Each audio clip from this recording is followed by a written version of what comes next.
Imam Buhariu përmend hadithin e Behz bin Hakimit, i cili e citon baban e vet dhe thot kësaj. E kam pyetur Muhamedit alayhi salatu wassalam, ndaj kujt duhet jem fillimisht i sjellshëm? Tha ndaj nënës. Pastaj ndaj kujt? Tha ndaj nënës. Pastaj ndaj kujt? Ndaj nënës. Pastaj tha u kthye herën e katërt, tha ndaj babait tënd. Pra, e ka përmendur se kush duhet me u respektu i pari? Ka thonë nana. Pastaj kush? Nana. Pastaj kush? Nana.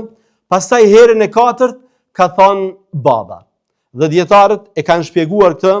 Imam Nevaviu arsyen pse është përmend 3 fish, respekti i nanës ndaj respektit babës, e lidh me disa procese biologjike. Thotë se ky respekt për nanën është për shkak se nana gjatë shtatzanis është lodha, po, duhet me mbajt 9 muaj në bark. Pastaj gjatë lindjes ka dhimbjet e saj, pastaj gjatë gjithdhënies. Pra janë 3 elemente me të cilat ajo dallon prej babait dhe pikrisht në bazë të lodhjeve të shtatzanis, në bazë të lodhjeve të lindjes, edhe në bazë të lodhjes së gjithdhënies, ajo edhe respektohet 3 fish ndaj babait të saj. Ibn Battali, një dietar tjetër, ka përmendur ajetin kuranor në cilin Allahu te bareke ve teala në një farë forme ka aluduar pikrisht në këtë respekt, edhe ka thonë: "Wa wassayna al-insana biwalidayhi hamalathu ummuhu wahnan ala wahn wa fisaluhu fi amayn."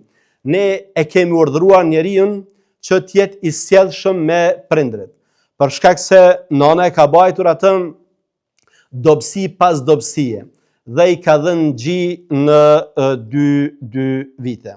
Ajo që ka rëndësi nderuar vëllezër në këtë hadith në radhë të parë, ka të bëjë me pozitën që Islami ja ka dhënë femrës. Ju e dini që edhe sot e kësaj dite, fatkeqësisht duke u thirrur në raste të gabuara ose duke akuzuar rrajshëm Islamin, thuhet se kinse Islami e dhunon femrën, kinse Islami abuzon me drejtat e femrës, kinse Islami kështu dhe ashtu. Janë një argument i cili e demanton praktikisht atë që ata thua. Cili është njeriu që meriton më shumë të respekt në jetën e një besimtari? Është nëna. Nëna është femër. Pra, ato që qarkullojnë në media, që qarkullojnë në qarqe të ndryshme se kinse Islami është hyrë femrën, janë pa vërteta